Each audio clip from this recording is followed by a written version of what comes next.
Yeah.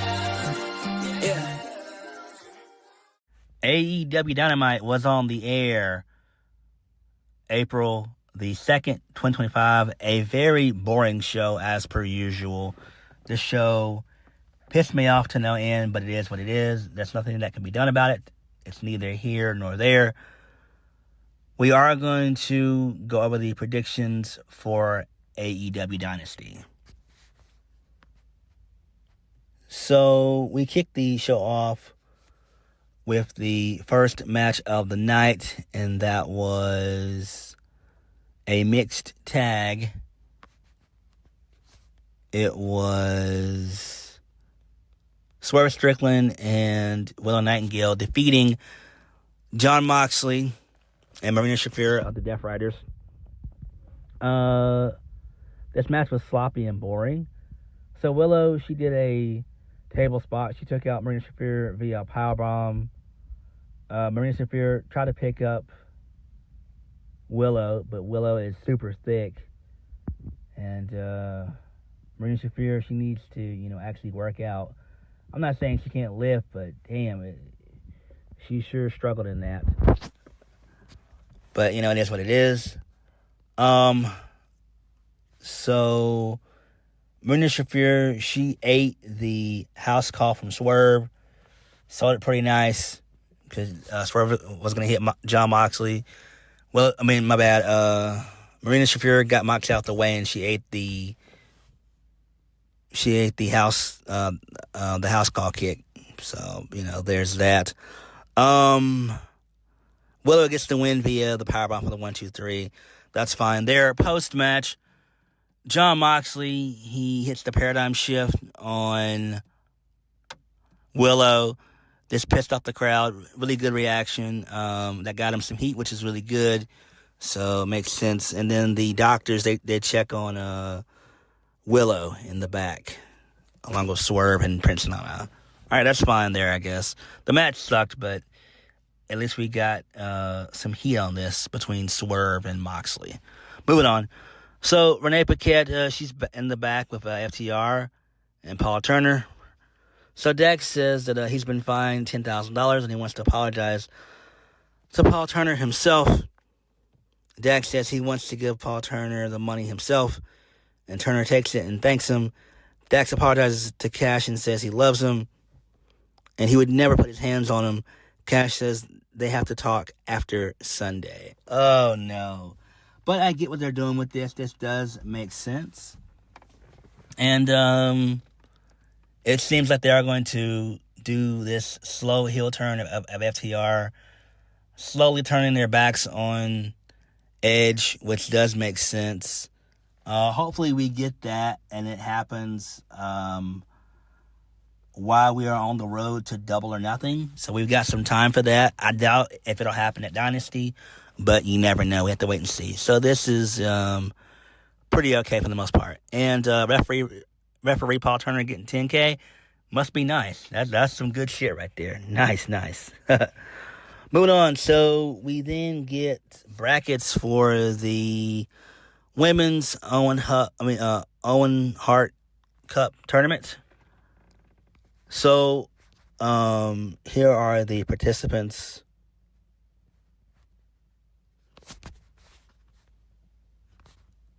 It's going to be Jamie Hayter, Billy Starks, Thunder Rosa, Chris Statlander, Julia Hart, Mercedes Moné, Harley Cameron, and Athena. Now, who's going to win that tournament? It looks like it's going to more than likely be Mercedes. Hate to say it, but it is. Everyone else seems very, very, very, very low, mid-tier. All of them are, including Thunder Rosa. She used to be massively over like 3 years ago. You could even say 4 years ago. But for the past 3 years, she's not done much of anything. But it's not her fault at all. But shit happens. But I do think that Mercedes Moné will probably end up winning the Owen. And the finals will probably come down to Mercedes and Athena. So that makes sense there. Good shit. Moving on. Thomas Toni Storm, she defeats Penelope Ford. And then her and Megan Bayne have a stare down, which is fine. Megan Bayne looks really good. It's hard to believe she's only 26. That's cool. I thought that Megan Bayne was probably a little bit older than that, but no, she's only 26. So that's fine. Moving on. So Renee Paquette, she once again is backstage with Swerve and Prince Nana. They're checking on Willow. Swerve says that Willow is strong and powerful and brave. That's why he chose her as a partner. Knowing the history of neck issues that Willow had, now he's on the hunt. Swerve isn't resting until he gets his hands on Jon Moxley tonight. By the end of the night, Swerve will have his hands on Jon Moxley. Pretty good shit there. Moving on. So, AEW, they announced the schedule for All In Texas. It's going to be Ring of Honor pay-per-view Depot for Dishonor. So they're basically doing WrestleMania, like what they've been doing for the past several years for WrestleMania. Like, you know how they do Stand and Deliver for NXT and all that. That's what they're doing here for AEW. That's pretty cool. Not knocking it. Nothing wrong with that at all, period. Nothing wrong with that shit. You got to fucking do it. Right? You got to. Moving on. The Hurt Syndicate. Bobby Lashley and MVP, they're out there. MJF shows up. He's out there. So, MJF, formerly, he introduces himself to Bobby Lashley. MJF knows a lot about Bobby Lashley. He knows that he's been around the block, but you're standing on the block that MJF built. MJF can help Lashley and Shelton Benjamin keep their titles, and they can help him reclaim his. MJF and the Hurt Syndicate is just good business. MVP knows it.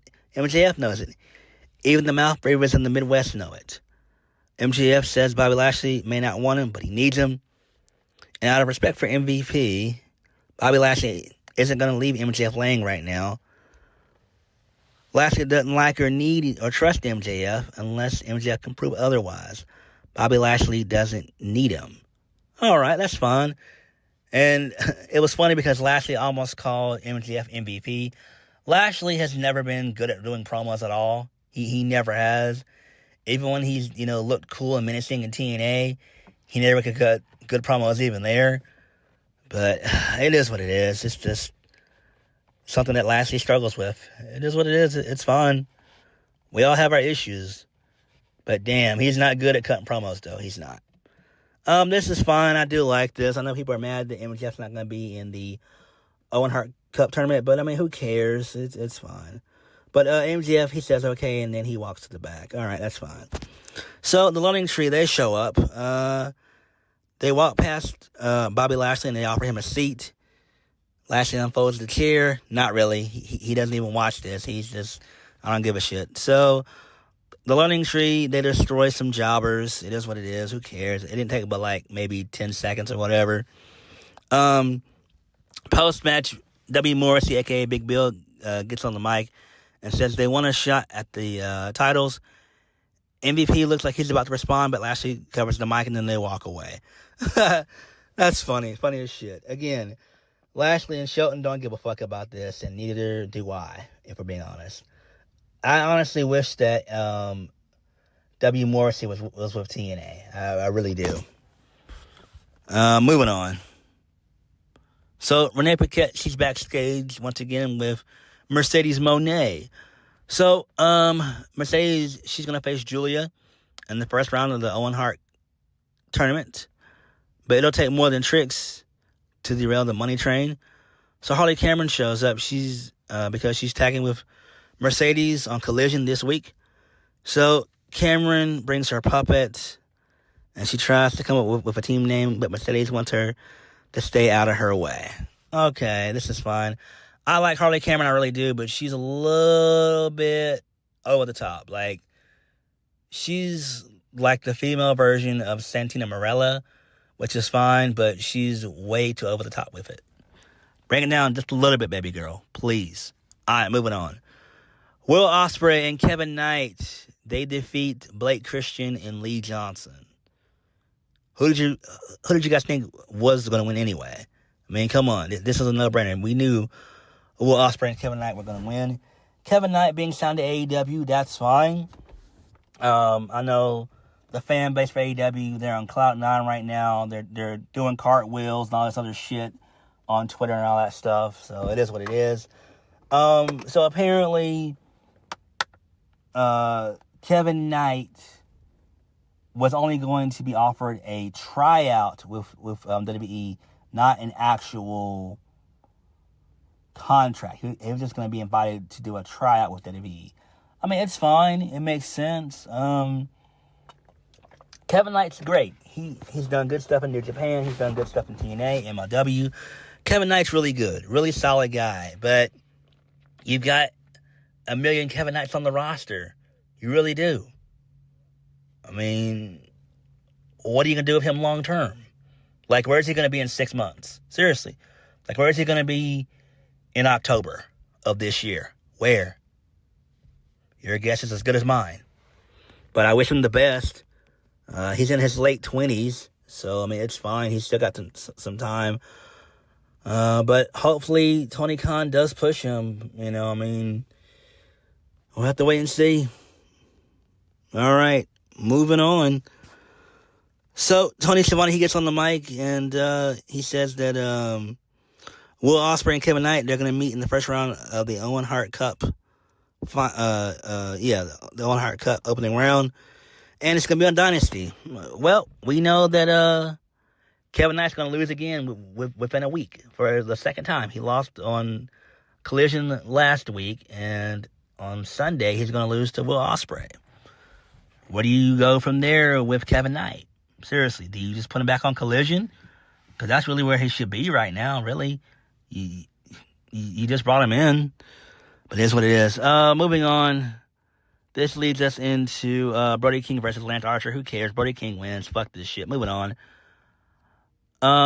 Then the main event of the evening was Edge defeating Claudio Castagnoli, a.k.a. Cesaro. He wins via the Spear. 1, 2, 3. Post-match, Edge goes to the back. So Renee Paquette, she's in the back. She's waiting on Willow, or checking on her. Swerve is there, and he tells Renee he didn't have time for this. He wants to find Moxley, so Swerve then takes a walk. He runs into the Hangman, and the security, they show up. They separate both guys. Swerve tells Hangman to give up. It's over. Hangman says it's never over. Swerve reminds us that Paige burned his house down. Adam Page said that Swerve deserved it. Swerve says he did. And Page is conflicted, and he storms off. This is really good stuff. Really good character work. I do like this. Excellent stuff here. Excellent shit. Phenomenal shit here. Really good stuff. Excellent. So then the Death Riders, they show up. They beat the shit out of Swerve. They bring him into the ring, drag him into the ring. They bring out a big bag full of broken glass, fake obviously, and then they put Swerve on the glass, and Swerve is let out only for a brief moment.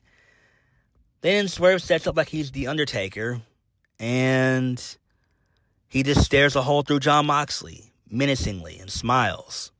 And Moxley's like, huh? What? And that was the end of the show. Okay, I guess, you know. Interesting, I guess. Oh, I forgot to mention who's going to be in the men's Owen Hart. Let's do that real quick. So for the men, it's going to be, this is just the first bracket. Will Ospreay, Kevin Knight, Brody King, Mark Briscoe, Tenosuke Takeshita, Kyle Fletcher, Hangman, Adam Page, and a wild card, which is probably going to either be Josh Alexander or somebody who is returning to AEW. It'll be one of those two. But, alright. Dynamite was boring as per usual. The ending angle was okay, but Jon Moxley does love him some fucking glass for whatever reason. Like, enough of that shit. Alright, let's get into the predictions for Dynasty. There are 9 matches on the card. Oh, God. So, this is going to be a long pay-per-view.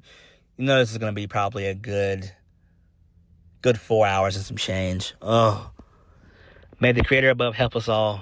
Oh my goodness. Oh no. All right. So apparently they've got most of the arena sold out. Most of the venues sold out for them. I forgot what the name of it's called. I think it's called Lucia something. Leah Corsa Center. So that's where it's going to be at. The venue can hold 7,000 people. They're like at 6,000 something now. So hopefully they'll be able to sell it out. They should be able to because Philly is a smart mark crowd. So yeah, they should be able to sell it out with no problem. All right, let's go ahead and get into the matches. Chris Jericho versus Bandito for the ROH World Heavyweight Championship. Title versus Mask. Bandito's going to win this. And then Chris Jericho can go back to obscurity that he's been in for the past 5.5 fucking years. Moving on. Adam Cole versus Daniel Garcia for the TNT Championship. So, the match has no time limit, and no outside interference is permitted. Okay. They faced a couple times on Collision. I think one went to a draw, time limit draw, and the other one there was like a no contest. This makes sense. I think what they're going to do is they're going to have Adam Cole win this. I'd have Adam Cole win in a heelish faction. That's when he does his best work. If he's not playing a heel already, I don't know. I don't watch Collision like that, so I wouldn't know. But he'll probably end up winning. Moving on.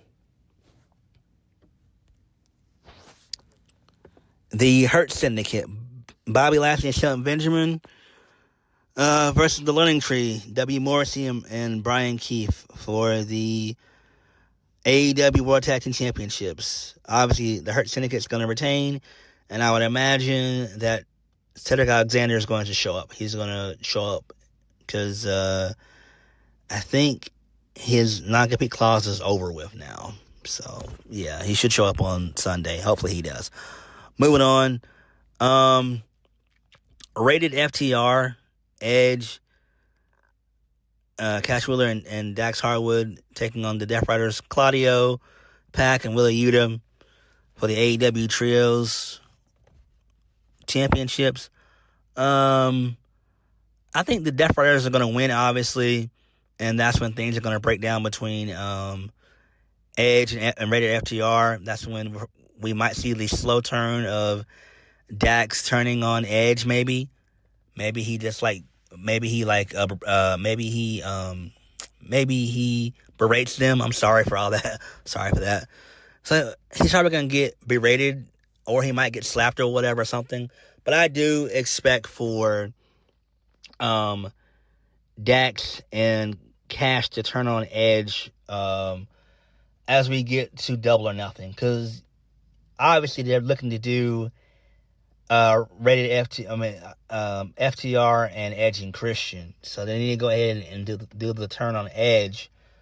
And then I would say probably at Double or Nothing, that's when you have FTR take out Christian, and then that way you can spend the rest of May and all of June reuniting Edge and Christian back together. So that can be some really good shit. Moving on. Will Ospreay versus Kevin Knight. Men's Owen Hart Cup, first round. Will Ospreay. It's probably going to be the match that opens the show, more than likely. Moving on. Mercedes Moné versus Julia Hart. Women's Owen Cup tournament. You mean to tell me that this is actually going to be on the card? That's dumb as shit. This is a match that could take place on either Dynamite or Collision. Take your pick. I don't give a fuck. Take your pick. Mercedes is clearly going to win this. Oh, boy. Moving on. Thomas Toni Storm versus Megan Bayne for the AEW Women's World Championship. Thomas Toni Storm is going to retain. And I'm guessing they're going to build Mercedes versus Toni Storm at All In July. So that's where all roads are headed, it seems like. You could have Megan Bayne win here. I doubt she'll win, but you could have her win. I think Tony should win, but it should be in like a roll-up, like a roll-up type of fashion. Not like she wins clean, but where, she rolls up Megan Bayne. That's what I would do. Or if you want to switch the titles and you put the title on Megan Bayne for a while, that's fine. I mean, you could always have Megan Bayne lose at Forbidden Door or whatever if they're still going to do that in June. I have no idea. All right, moving on from that. Kenny Omega versus Ricochet versus Mike Bailey.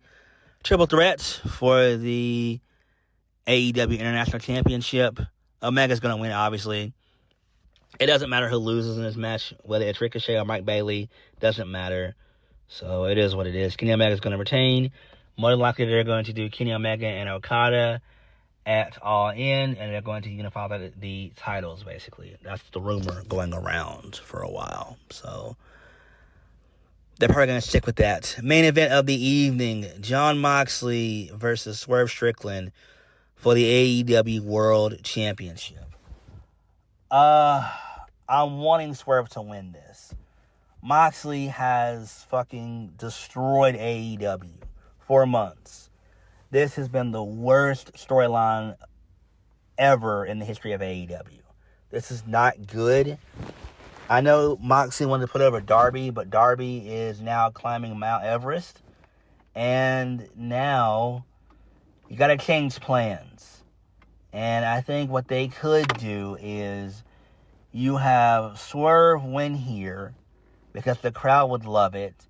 That would bring life back into AEW because Moxley has fucking killed AEW for the past, 6 to 8 months with this lame shit. And then you could do Moxley Swerve rematch at Double or Nothing. Maybe like a steel cage or maybe a Texas Death Match or whatever. Moxley loses there. And then you either should have Hangman or Will Ospreay win the Owen. And you could either do Swerve and Hangman again and finish their rivalry, or you could do Will Ospreay and Swerve for All In. But either of those two, I'm fine with either way because that's who's gonna be in the final anyway. It's gonna be both Hangman and Will Ospreay. They're gonna be in the finals. So hopefully Tony can talk some sense into Moxley. We've got to end this. There's no way we can have this Moxley storyline go on for another 3 months. There's no way. There is no way. This is literally killing AEW. Literally. And it's showing. It is showing. But we'll have to wait and see. I'm hoping that Swerve wins, but it seems like maybe Jon Moxley might have a knife to Tony Khan's throat. And maybe Tony can't do anything, but we'll have to wait and see. But what did you guys think of AEW, and what are you guys' predictions for Dynasty? Like, comment, subscribe. Peace.